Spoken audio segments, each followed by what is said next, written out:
Glória a Deus.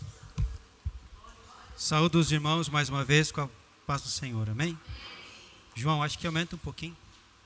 Eu queria convidar você a abrir a sua Bíblia em Deuteronômio, capítulo 12, do verso 1 ao 11. Deuteronômio, capítulo 12, verso 1 ao 11.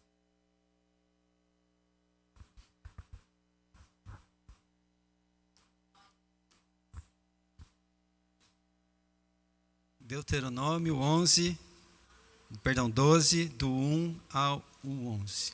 Amém? Todos acharam? A palavra de Deus nos diz assim: Estes são os decretos e ordenanças que vocês devem ter o cuidado de cumprir, enquanto viverem na terra que o Senhor, o Deus dos seus antepassados, deu a vocês como herança. Destruam completamente todos os lugares nos quais as nações que vocês estão desalojando adoram seus deuses, tanto nos altos montes como nas colinas e à sombra de toda árvore frondosa. Derrubem os seus altares, esmigalhem as suas colunas sagradas e queimem os seus postes sagrados. Despedacem os ídolos dos seus deuses e eliminem os nomes deles daqueles lugares. Vocês, porém, não adorarão ao Senhor, o seu Deus, como eles, mas procurarão o local que o Senhor, o seu Deus, escolher dentre todas as tribos, para ali pôr o seu nome para a sua habitação. Para lá vocês deverão ir e levar holocaustos e sacrifícios, dízimos e dádivas especiais, e que em voto tiveram prometido, as suas ofertas voluntárias e a primeira cria de todos os rebanhos. Ali, na presença do Senhor, do seu Deus, vocês e suas famílias comerão e se alegrarão com todo o que tiverem feito, pois o Senhor, o seu Deus, os terá abençoado. Vocês não agirão como estamos agindo aqui, cada um fazendo o que bem entende, pois ainda não chegaram ao lugar de descanso e à herança que o Senhor, o seu Deus, lhes está dando. Mas vocês atravessarão o Jordão e se estabelecerão na terra que o Senhor, o seu Deus, lhes dá como herança. E ele lhes concederá descanso de todos os inimigos que os cercam, para que vocês vivam em segurança. Então, para o lugar que o Senhor, o seu Deus, escolher como habitação do seu nome, vocês levarão tudo o que lhes ordenar: holocaustos e sacrifícios, dízimos e dádivas especiais e tudo o que tiverem prometido em voto ao Senhor. Amém? A igreja pode se assentar.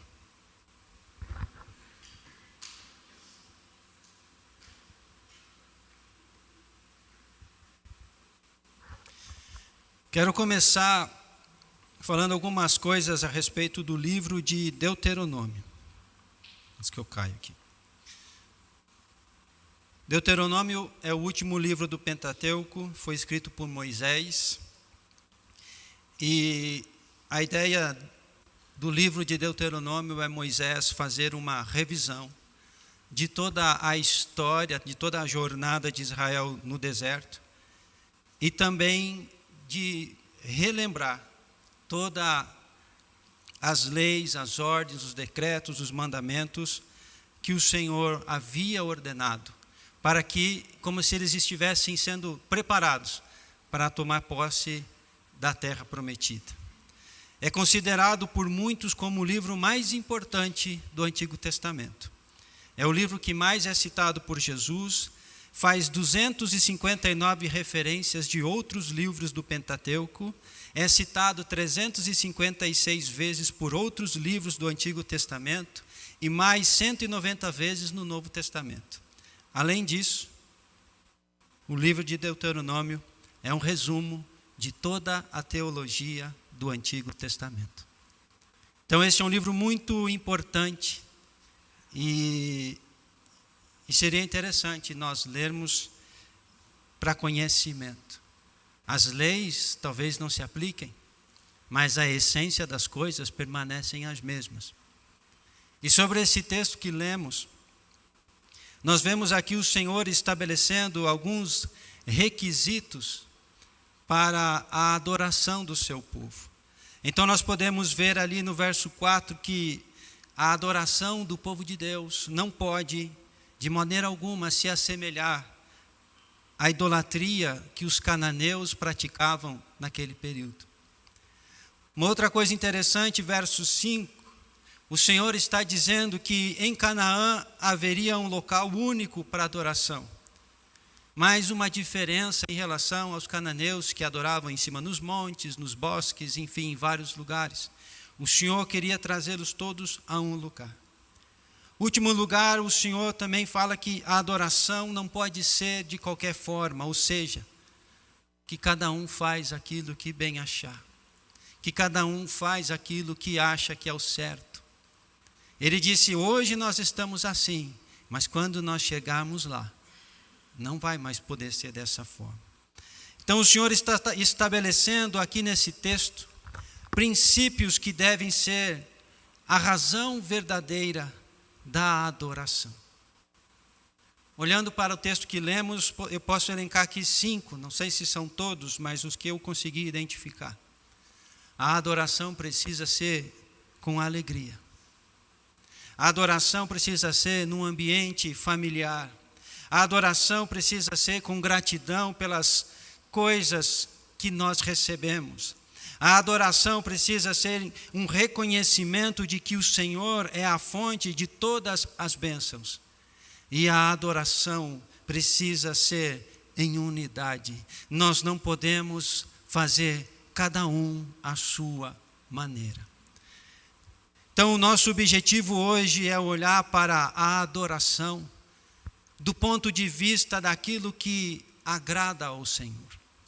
É lógico que as leis, a aliança mudou, as leis cerimoniais mudaram, nós não precisamos mais fazer um monte de coisas aqui, mas a essência da adoração permanece do mesmo modo, sendo um povo que se une com um propósito específico de se prostrar diante do seu Deus. Essa é a essência que nós precisamos deixar que o nosso coração se encha. Nós somos um povo que se une com um propósito específico de se prostrar diante do nosso Deus.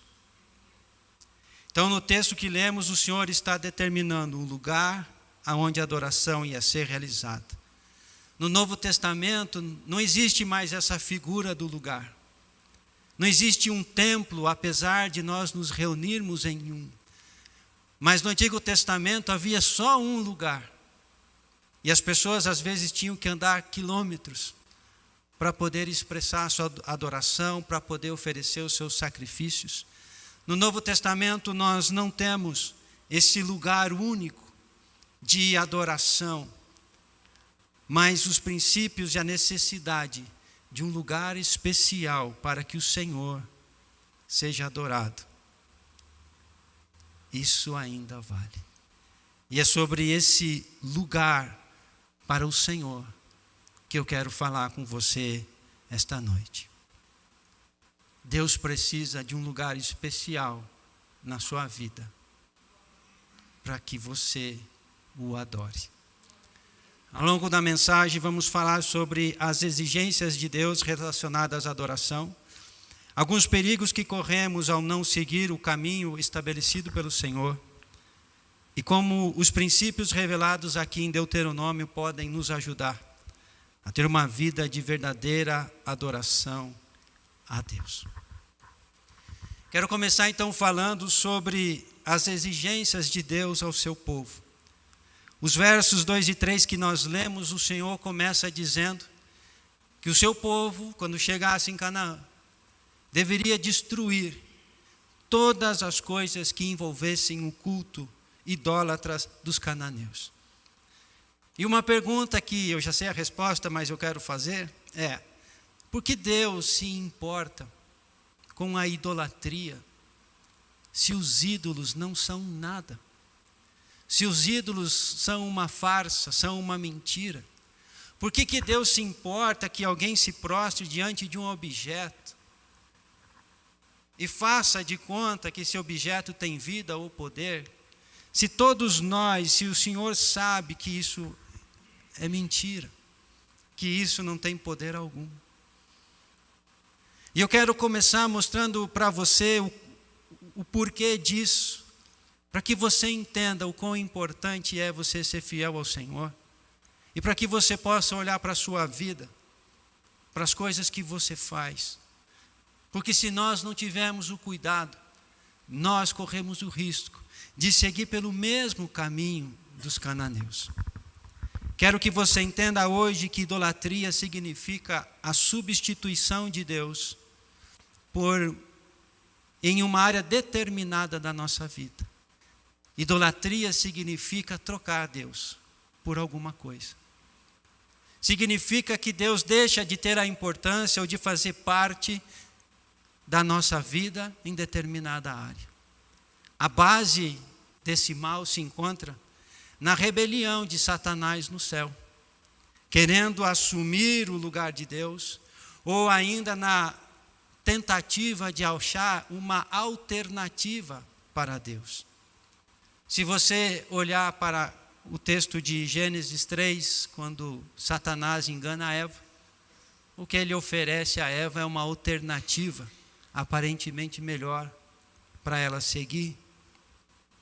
Então, sempre que surge uma alternativa a Deus em sua vida, isso se chama ídolo. E todas as vezes que alguém se submete a esse ídolo, cai então no pecado de idolatria. Consegui explicar? Segundo as Crônicas, capítulo 7, 22, o Senhor está falando com Salomão sobre o templo. E ele está ali já dizendo o que vai acontecer, que no futuro as pessoas iriam se desviar.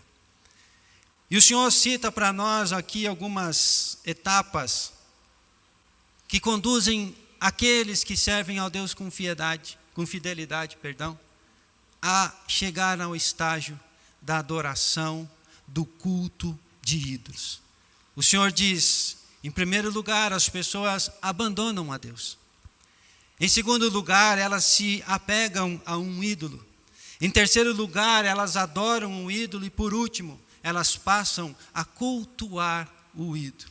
O que isso tudo quer dizer?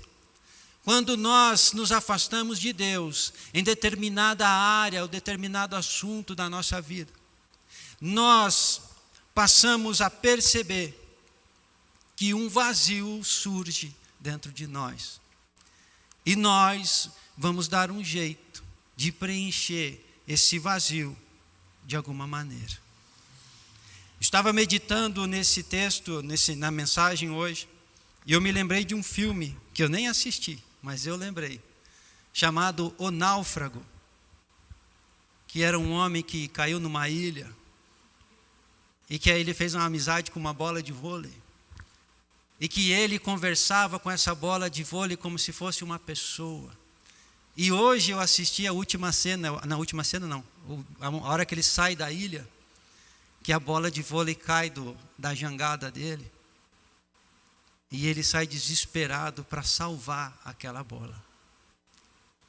E quando ele percebe que ele tem que decidir ou ir atrás da bola ou voltar para a jangada, ele começa a pedir desculpas para a bola. Me desculpa, Wilson, me desculpa. Amados, isso é uma visão clara do que significa se apegar a um ídolo. Quando nós olhamos para algo que não tem vida, e na tentativa de preencher um vazio que existe em nós, nós começamos a nos apegar a ele de tal maneira que nós passamos a considerá-lo como tendo vida ou poder para satisfazer a nossa necessidade. Quando nós nos afastamos de Deus, o vazio que abre no nosso ser, no nosso coração, abre espaços para que surjam ídolos na nossa vida. E assim, amados, acontece até o dia de hoje, com as pessoas se prostrando diante de imagens de escultura, com pessoas se apegando a pés de coelho, com pessoas se apegando a ferraduras, eu não sei mais o que eu poderia citar aqui, mas tantas outras coisas na nossa vida que nós nos apegamos, mesmo elas não tendo vida.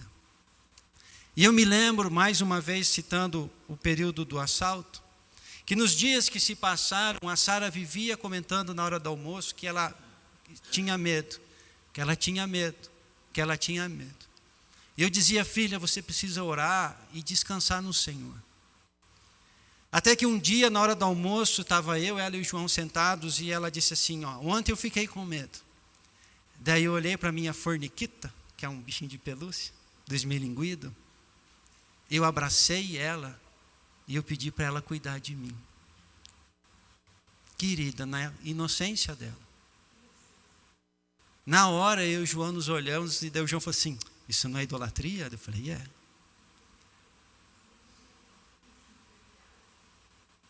Então eu expliquei para ela que ela não podia fazer aquilo.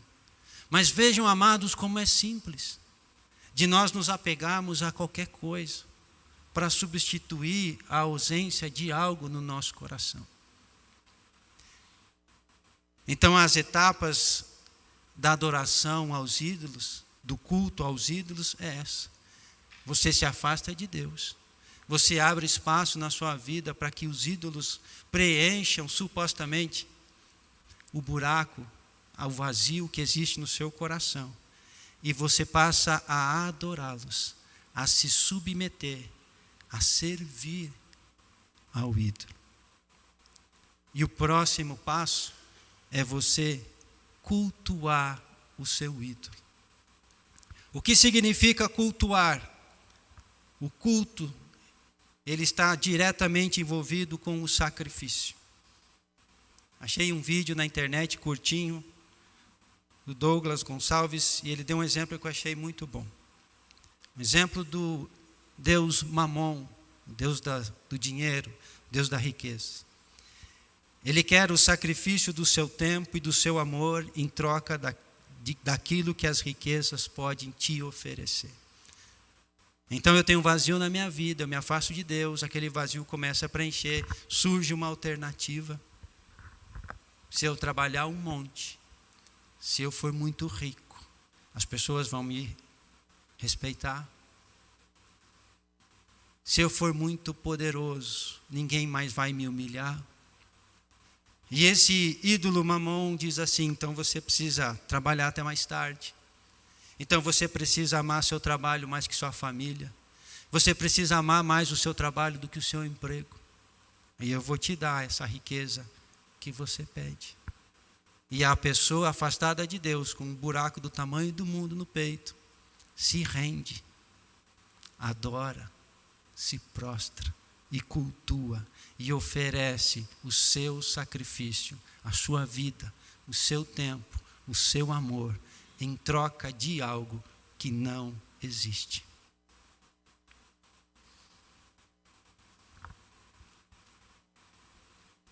E a pergunta é, por que Deus se importa tanto com isso?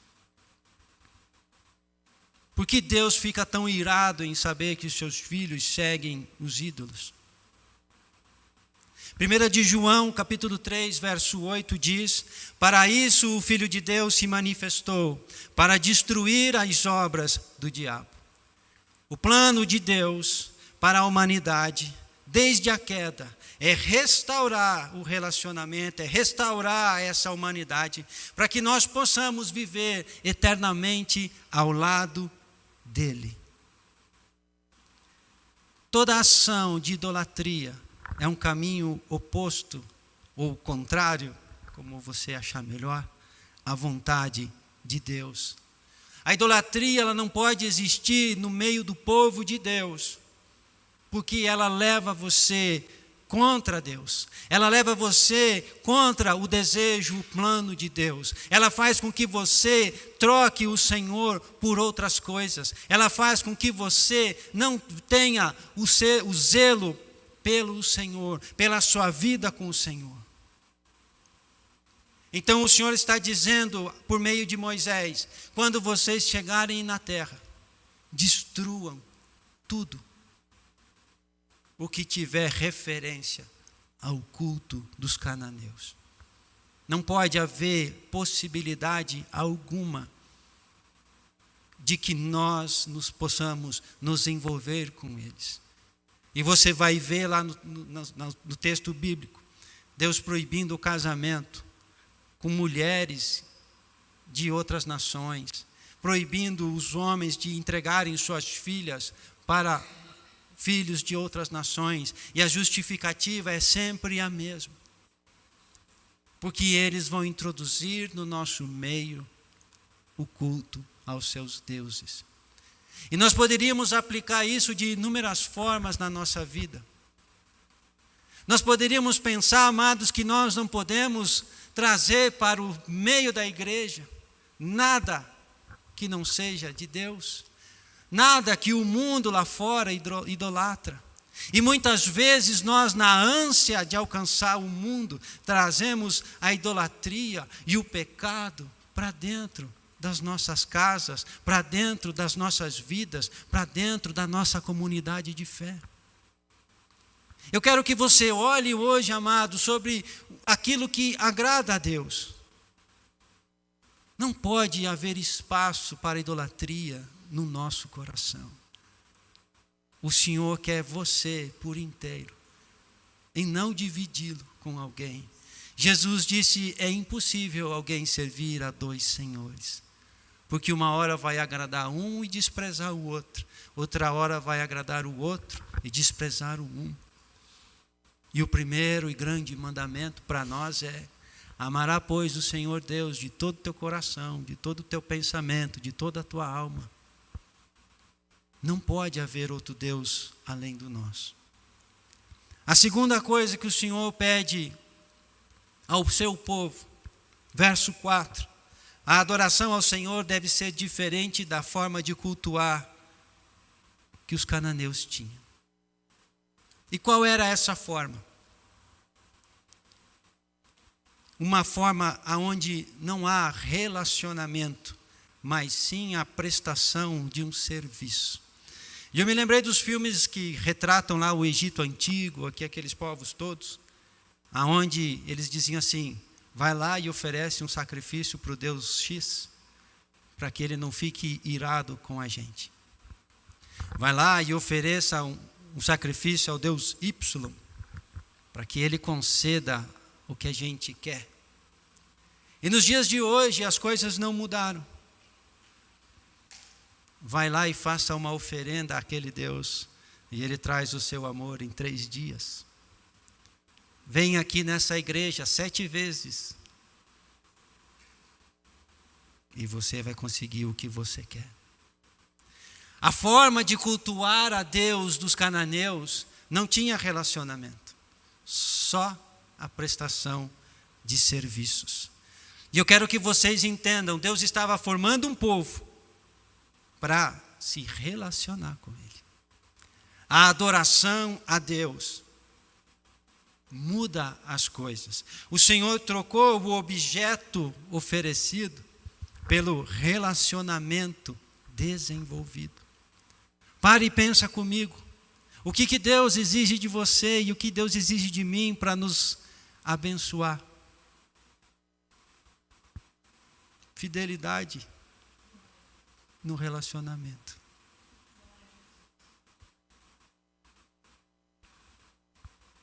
Fidelidade. Você que é casado, gostaria de habitar com alguém que fosse infiel? Não. Você conseguiria suportar o seu marido, a sua esposa, vivendo outros relacionamentos durante o dia e à noite voltando para sua casa se relacionar com você? Não.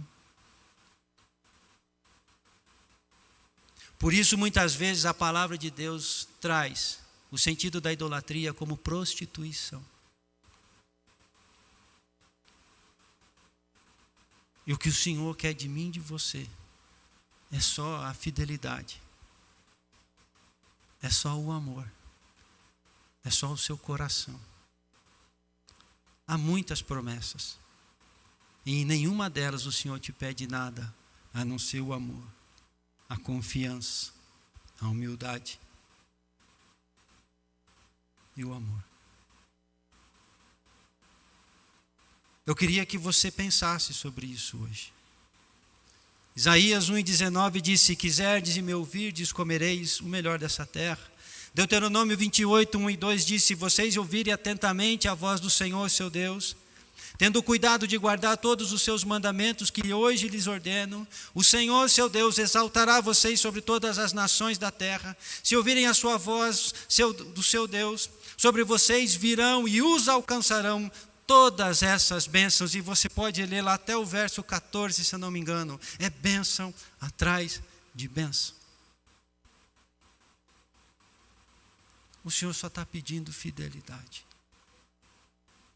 E porque Ele é orgulhoso? Não, porque Ele te ama, porque Ele quer te proteger, porque Ele não quer que você se perca, porque Ele sabe, amado, que chegará um dia em que Jesus, como disse o Éder, já está de pé lá esperando a ordem, só para vir. Um dia Ele virá. E será que Ele achará fé nessa terra? E será que Ele a encontrará nós vivendo de maneira fiel a Ele? Por isso, amados, o Senhor estabelece mandamentos e ordenanças para que a gente siga, não para que a gente não possa ser feliz ou se desenvolver, não para que a gente não possa experimentar as coisas boas dessa vida, mas para que nós sejamos protegidos por Ele, para que nada nos tire dEle, para que nós possamos passar a eternidade toda com Ele.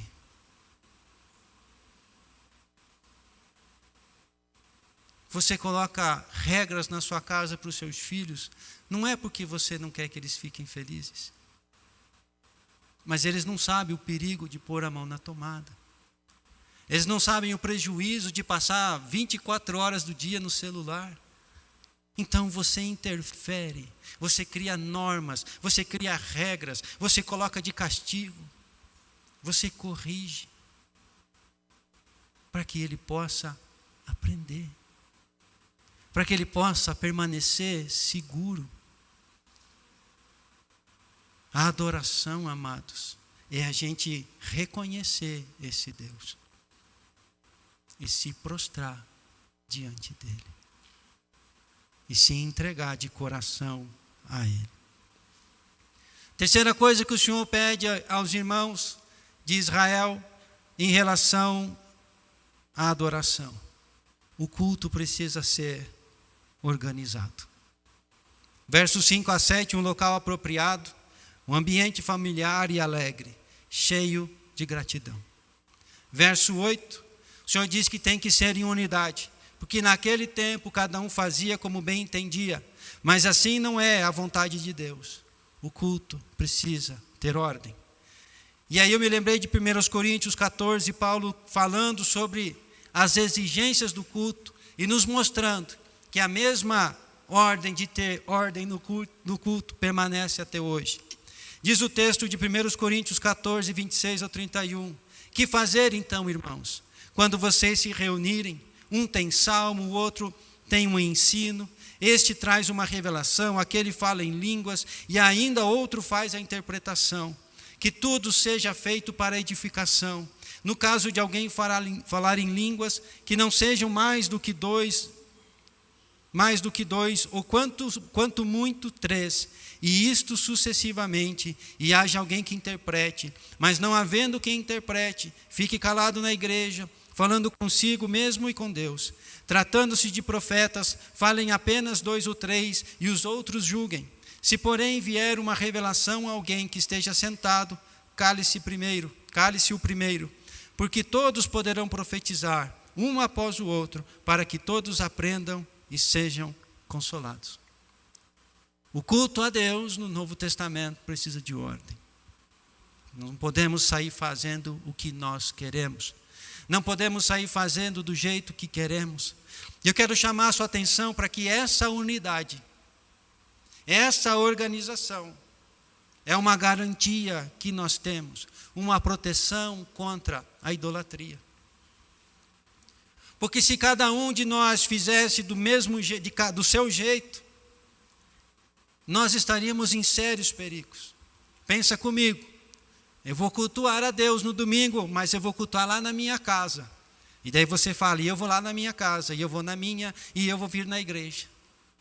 Lá na minha casa sou só eu. E se de repente surge uma alternativa, sou só eu e Deus. Só eu e o Wilson. Não tem ninguém para dizer que não. Quando você se isola, você se torna uma presa fácil. Lembra do texto de 1 Pedro? Vigiai, pois o vosso adversário anda em derredor, bramando como um leão, buscando a quem possa tragar. O texto está falando de humildade. Isso significa que o diabo está o tempo todo buscando um meio de colocar você no orgulho dele. O orgulho que tirou ele do céu. O orgulho que fez ele enganar uma terça parte dos anjos. O diabo quer o tempo todo fazer com que eu e você prossigamos atrás da rebelião dele. Que nós possamos fazer parte da rebelião que ele começou no céu. Se eu me isolo da comunidade, eu me torno uma presa fácil. Porque o vazio vai começar a aparecer. E eu automaticamente vou querer preencher com alguma coisa. Então eu não posso sair por aí fazendo as coisas do meu jeito. Mas há uma ordem, há uma organização, há uma direção de Deus para que a gente se reúna.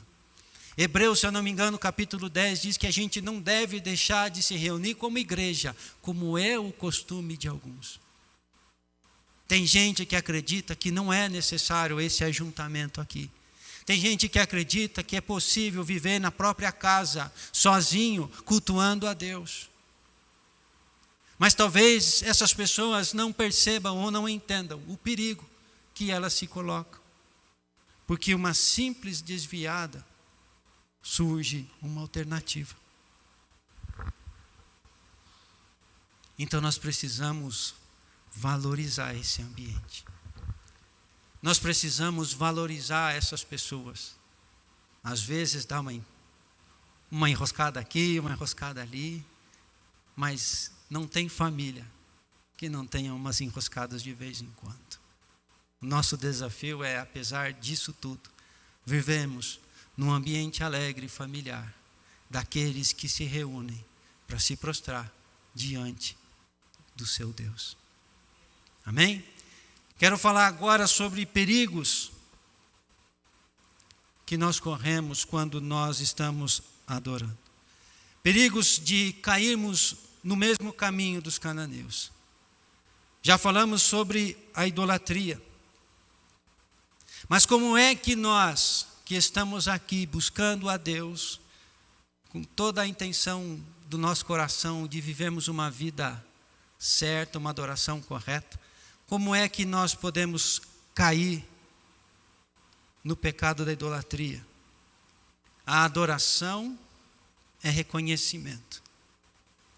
E nós corremos o perigo de dar crédito ou reconhecimento para o canal e não para a fonte.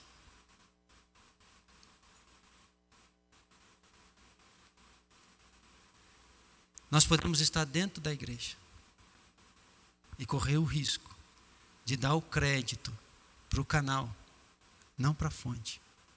Então o músico é profissional, o pregador é profissional, e nós passamos a dar crédito para o homem e não para Deus.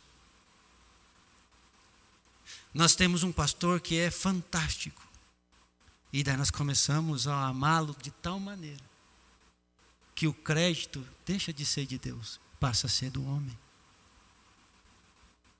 Nas Escrituras, amados, aconteceu algo parecido. Números capítulo 21, verso 8 e 9. O povo de Israel estava desgostoso com Deus, vamos assim dizer. Eles estavam reclamando. E Deus mandou serpentes no deserto para picá-los. Moisés orou, intercedeu por eles e Deus falou assim: construa uma serpente e erga numa vara.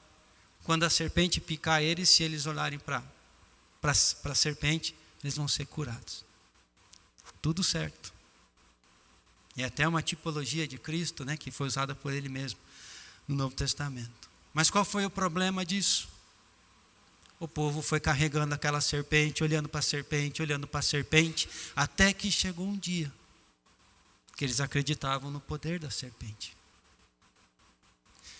2 Reis, capítulo 18, verso 4. Ezequias assumiu o reinado, destruiu a serpente.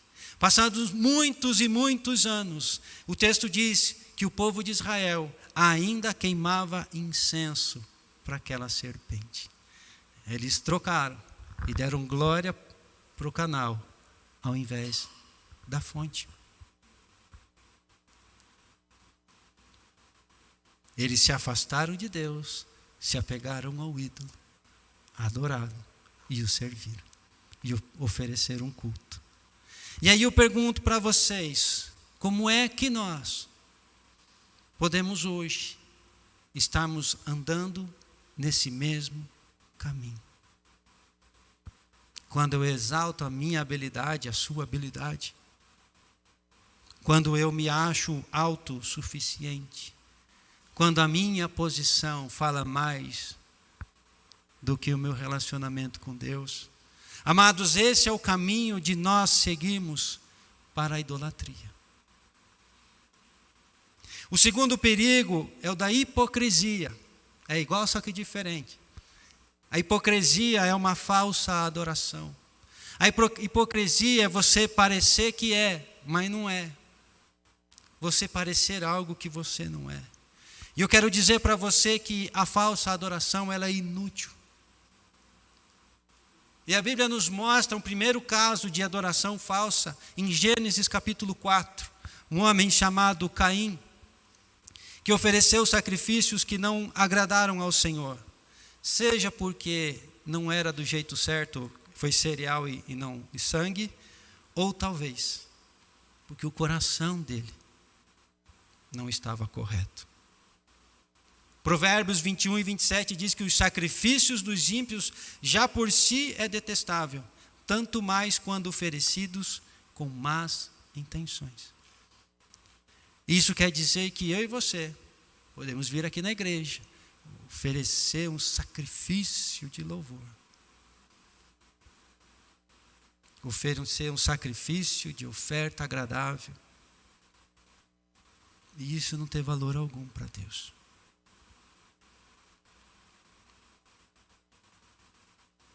1 Samuel capítulo 13, rei Saul, ofereceu sacrifício a Deus no lugar do profeta Samuel. A atitude de Saul demonstrou que não havia qualquer tipo de interesse no Senhor, mas única e exclusivamente nas suas necessidades. Saul estava lá para ir para a guerra, o exército inimigo já estava se aproximando, o povo já estava meio com medo.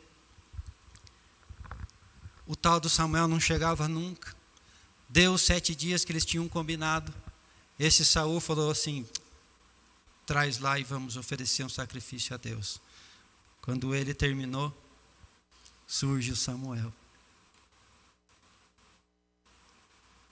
Amados, a intenção dele não foi o relacionamento com Deus, mas conquistar, satisfazer as suas necessidades. Eu vi que o povo temeu, fiquei com medo e ofereci logo. Lembra como é o culto aos outros deuses? Dá logo esse sacrifício para esse Deus aí, para ele dar vitória para nós na guerra.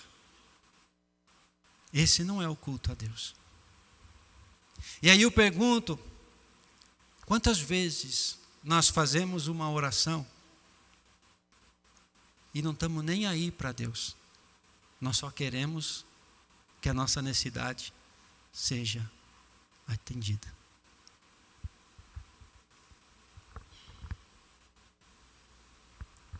Os irmãos sabem, eu chego mais cedo e eu começo a tocar o violão aqui. Eu gosto de ficar tocando.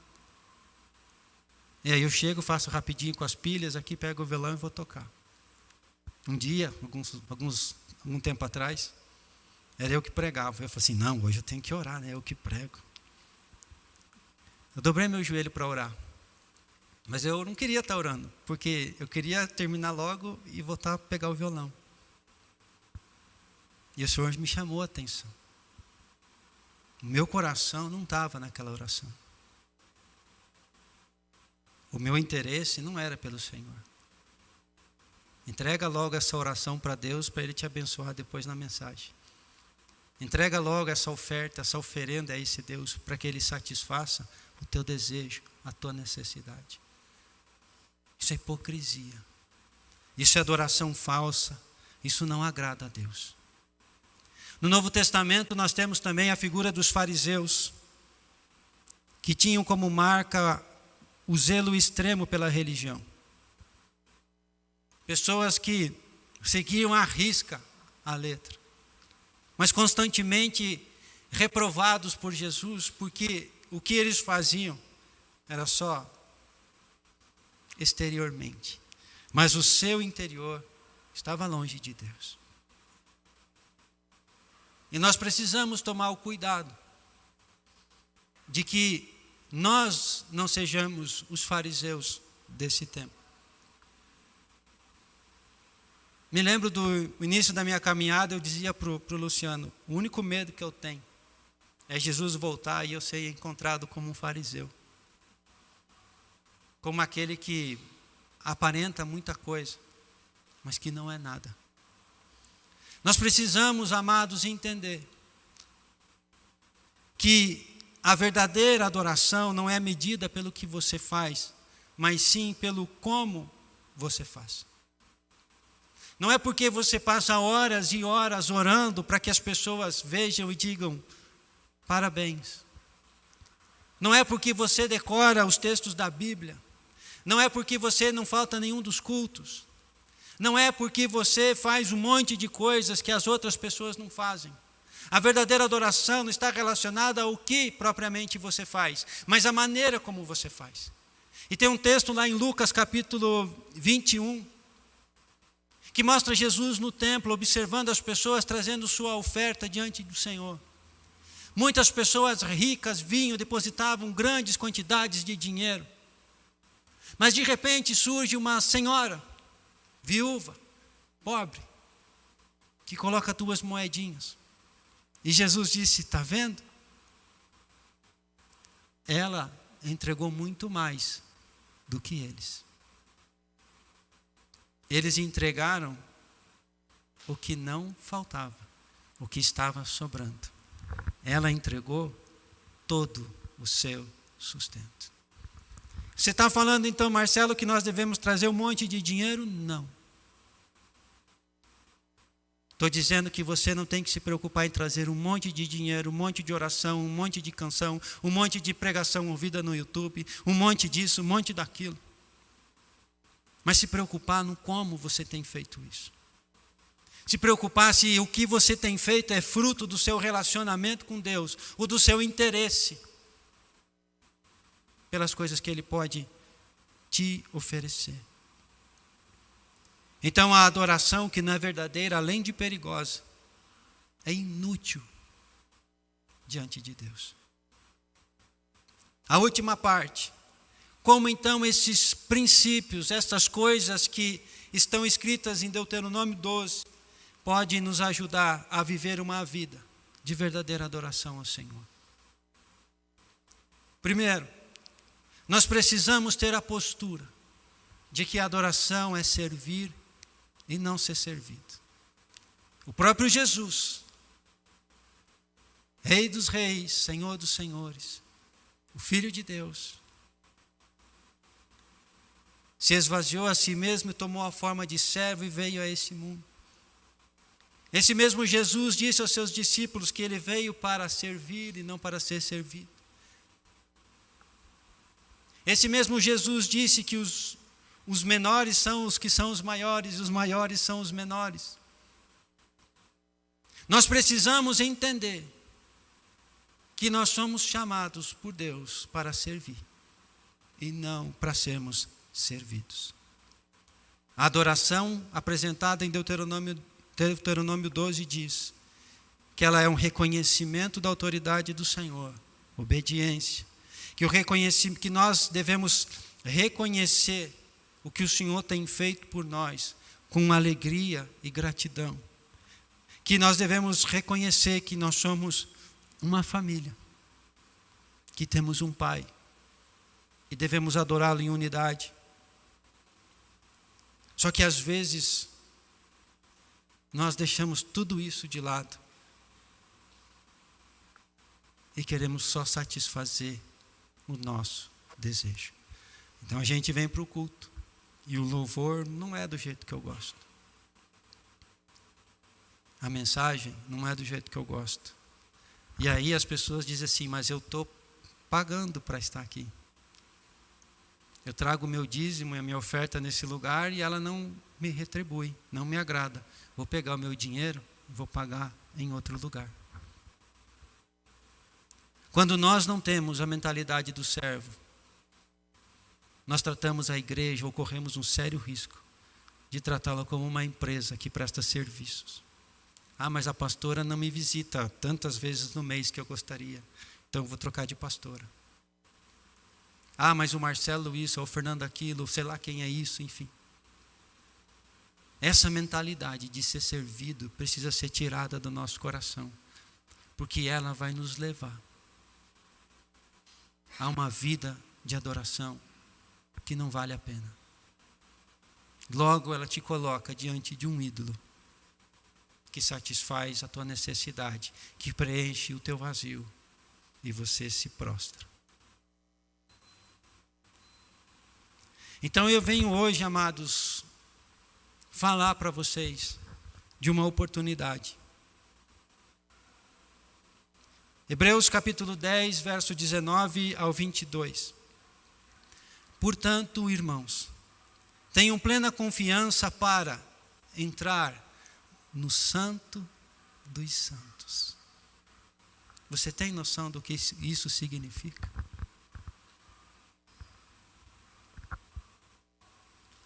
Amados, no Antigo Testamento, no tabernáculo, existia uma parte chamada Santo e uma parte chamada Santo dos Santos. Na parte do Santo, somente o sacerdote podia. Na parte do Santo dos Santos, somente o sumo sacerdote podia uma só vez no ano.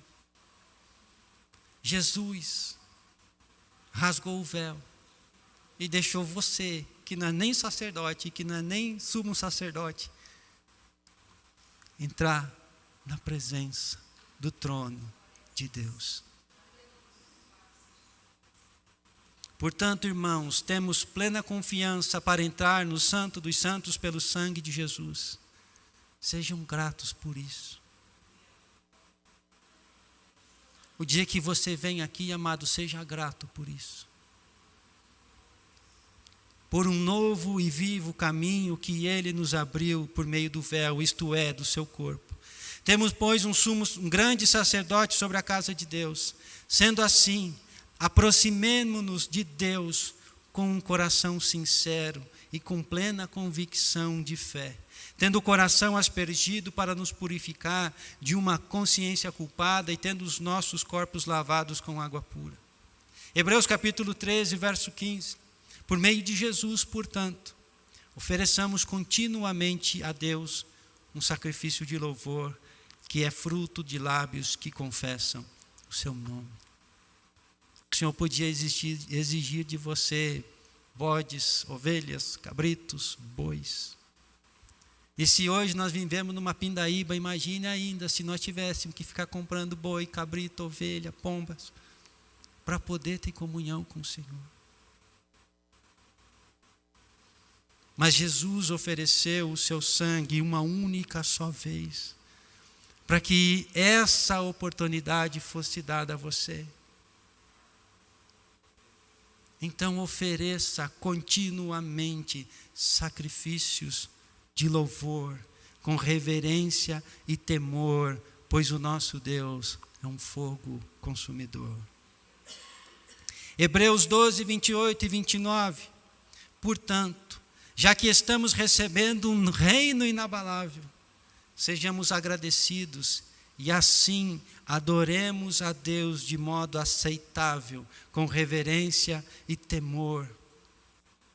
Eu acho que eu misturei os textos aqui. Ah, mas ficou bom, né?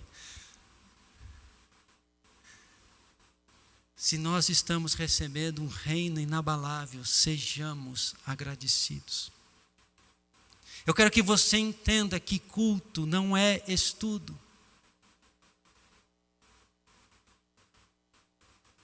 Culto é uma prostração diante de Deus para adorar a Ele. Mas nós podemos transformar o culto em um simples estudo. Ano passado, em fevereiro, eu peguei Covid, fiquei uma semana em casa, perdi um culto. Falei, vou assistir o culto pelo YouTube, né? Vou ver como é que é. Eu assisti o culto, a transmissão estava legal, o som estava legal, os louvores estavam bons, a mensagem estava boa, não lembro quem pregou. De repente acabou o culto. Eu falei, mas eu não adorei a Deus. Eu recebi um estudo. Não fez diferença alguma ter um culto. Podia ter pego a mensagem do fulano de tal, do Beltrano de tal, ter ouvido a mensagem para aprender alguma coisa, teria o mesmo efeito. Nós não podemos tratar esse momento aqui como um momento de estudo. Uma vez eu vi alguém dizendo para mim assim: a gente vai na igreja no domingo, enche o nosso copo. Aí durante a semana ele vai esvaziando, aí no domingo a gente vem aqui, enche o nosso copo. Eu quero dizer para você que isso está errado. Porque o dia que vier uma pandemia de novo e fechar as igrejas, você morre. Porque não vai encher o copo nunca mais. O dia que vier uma perseguição e fechar as igrejas, você morre. Porque nunca mais você vai encher seu copo. O que nós devemos, amados, é encher o nosso copo na segunda, na terça, na quarta, na quinta, na sexta, no sábado e no domingo vir aqui despejar diante do Senhor o que nós nos enchemos a semana inteira. Nós temos que vir aqui no domingo e oferecer alguma coisa a Deus e não receber alguma coisa. Mas a instrução que nós temos na palavra glorifica a Deus, amados, porque Ele está falando com você. Aprende o que Ele está te falando no domingo para que você enche o seu copo na segunda, na terça, na quarta, na quinta. Para o domingo você vir aqui e despejar diante do Senhor. Derramar diante dos irmãos. Para que o nome do Senhor seja exaltado e glorificado. Eu quero dizer para você, amados, que o Senhor ainda espera por um lugar de adoração. O Senhor ainda procura um lugar onde Ele possa ser adorado.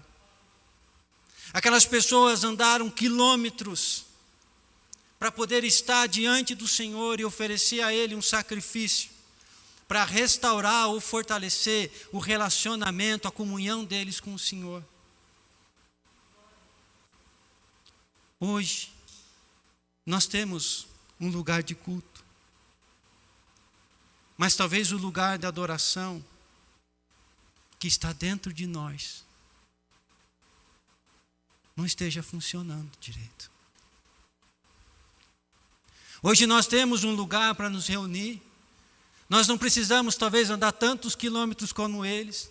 Talvez a nossa viagem é muito mais facilitada. Mas nós não viemos aqui diante de Deus para oferecer a Ele um sacrifício que restaure ou fortaleça a nossa comunhão com Ele. Pensa comigo. O que faz você sair da sua casa nos domingos e vir para cá?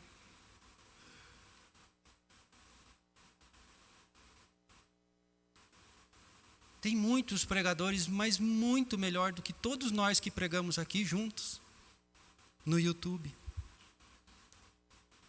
Tem todos os assuntos possíveis e imagináveis que você quiser no YouTube. Talvez seria muito mais proveitoso você ficar na sua casa assistindo um desses homens que são muito usados por Deus. Mas o que faz você sair da sua casa para vir estar neste ambiente?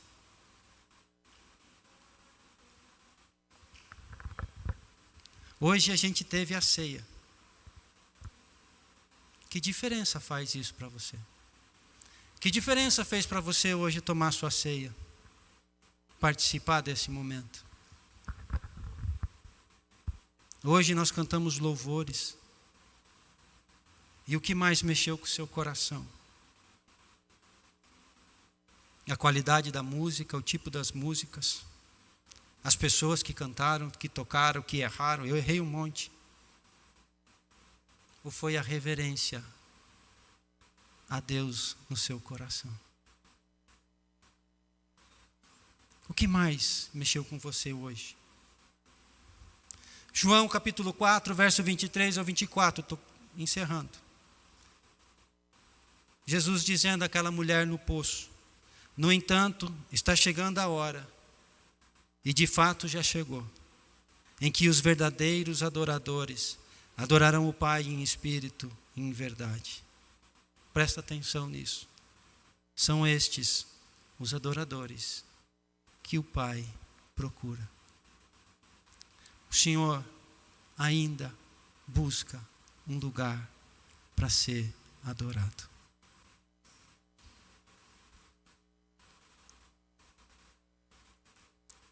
O Senhor tem o desejo de encontrar um lugar onde Ele possa ser adorado. Eu quero encerrar contando a história de um louvor que eu gosto muito, chamado A Essência da Adoração. Acho que todos conhecem. Quando a música esmorece. A história dessa música me fez gostar dela ainda mais. Havia um pastor na Inglaterra que viu que a banda do louvor começou a se desenvolver e a ganhar notoriedade entre as igrejas, entre os cristãos. E percebendo que o grupo de louvor da sua igreja estava se afastando da essência para a qual eles estavam lá, esse pastor proibiu instrumentos musicais e música no momento da adoração. No momento que a gente canta, era proibido cantar, era proibido tocar. E cada um tinha que se virar em adorar a Deus do seu jeito. E esse homem que escreveu essa música, que fazia parte do louvor, então escreveu: quando a música esmorece e o resto desaparece, simplesmente a ti me achego, procurando oferecer algo de valor para abençoar o teu coração. Estou voltando à essência da adoração. E a essência és tu, Jesus. Eu falei nos outros dias, falei quarta-feira aqui no estúdio, quero falar de novo. Aquele movimento que aconteceu nos Estados Unidos, eu não sei se já terminou, se não terminou, aquele culto que não acabava nunca. O que mais chamou a atenção, uma pessoa comentando, foi a simplicidade das coisas. Não havia nenhum pastor famoso, não havia nenhum músico famoso, não havia ninguém profissional, não havia excelência nas coisas que estavam sendo feitas lá. O menino que batucava lá não tinha ritmo para bater no compasso da música. O menino que tocava teclado errava todas as notas, que nem eu erro todos os domingos. Mas as pessoas estavam lá cantando 14 dias sem parar, louvando e adorando a Deus. Por quê? Porque eles não estavam lá por causa daquelas pessoas, eles estavam lá por causa de Jesus. Eles estavam lá usando aquelas coisas para adorar a Jesus. E quando nós não colocamos Jesus no lugar dele, dentro do nosso culto, nós caímos no pecado da hipocrisia, da idolatria. Nós caímos na sequidão espiritual, porque nós não sentimos a presença de Deus, porque nós não vemos Deus agindo, porque Deus não parece que não está presente. Mas quando nós colocamos o Senhor no seu devido lugar, então não importa se a parede é preta ou branca, se a luz é forte ou fraca, se pisca ou se não pisca, Se os meninos aqui cantam bem, se as moças cantam bem, se tocam bem a bateria, se o cara aqui fala um português excelente ou não. Porque o que importa é Jesus.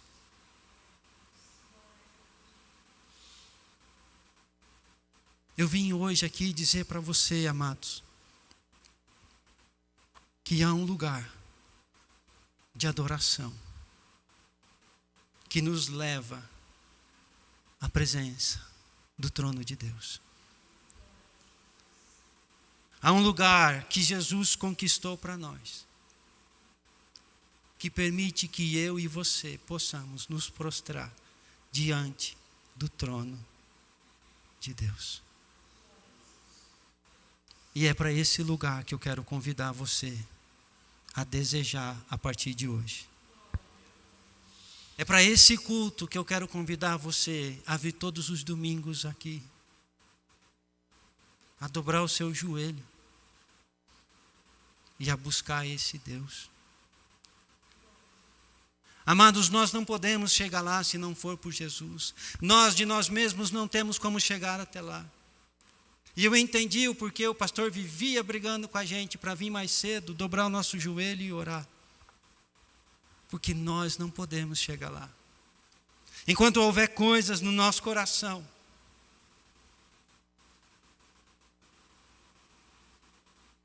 que nos atrapalhem, nós não vamos chegar lá. Mas se nós viermos aqui, e antes de qualquer coisa, pedirmos a Deus o favor, de que pelo nome de Jesus, pelo sangue de Jesus, pelo sacrifício de Jesus, Ele nos leve àquele lugar. Eu garanto a você que nunca mais os cultos vão ser da mesma maneira. Pode ser quem seja cantando, pregando, dirigindo. Porque quando o nosso coração está lá diante do trono de Deus, nada mais importa nessa vida, a não ser a presença dEle. Amém? Quero convidar você para orar. E a você buscar o Senhor de todo o teu coração.